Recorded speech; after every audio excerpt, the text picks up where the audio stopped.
Hello, hello. We are in Funchal on Madeira, and it seems that one of the most prolific building stones here is black basalt, and you can see it here in the nice buildings. This probably century-old building here.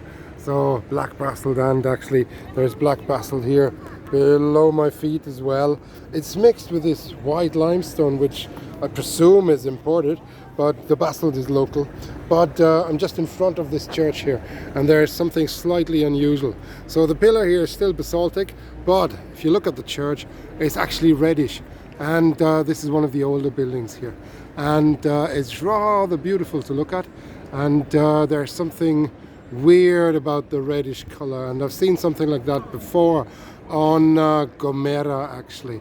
And on Gomera it was a Lapillistone, and a baked Lapillistone. So it was basically a lapilli deposit that got buried and baked together.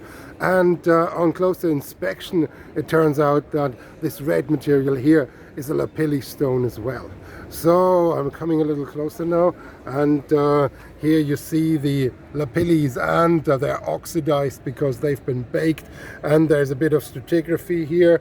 This one is a little less oxidized, and this must be a local rock that has been used here. So here we have baked Lapillistone, so a fossilized lapilli deposit, if you will, that has been used as a building stone here, giving this rather beautiful reddish color. And this is used because it is relatively porous and light, so you can build larger edifices, but at the same time it is sturdy enough to support larger buildings like this tower here. So beautiful insight into the way things are done or have been done here. So the short and stubby things like this wall here, they are made of basaltic material, but the old churches were made of Lapillistone, and there's no ignimbrite in a major way here on the island, so not like on Tenerife, for example, where ignimbrite has been used to build the churches. Here it is the Lapillistone, and I'll just bring you a little bit closer to the entrance of the church now.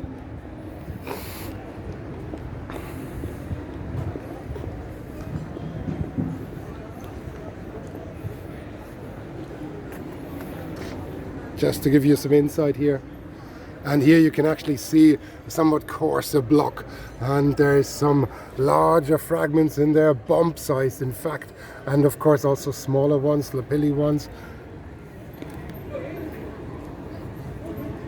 So here's a larger fragment here as well. Bumps would be particles bigger than about 6.5 centimeter, and the other ones here would be lapilli. Some of them are actually coated. Here we have an accretionary lapilli. It's a coated lapilli, so there in the eruptive column there was fine particles that were aggregating around the particles, so implying that could have even been a bit wet, a bit of a eruption that had moisture, either external water or maybe groundwater, something like this. And it's quite rainy here. It's a wet island, so this is not inconceivable. So, and I'm gonna have a little look inside now, so I don't think that it's okay to take you with me, have the camera running. That would be a little unusual. So I'm gonna close here with a last look at the entrance before I go in, and I say goodbye and thank you very much for joining me here and enjoying this red church made of Lapillistone. Thanks a mil, all the best, bye bye.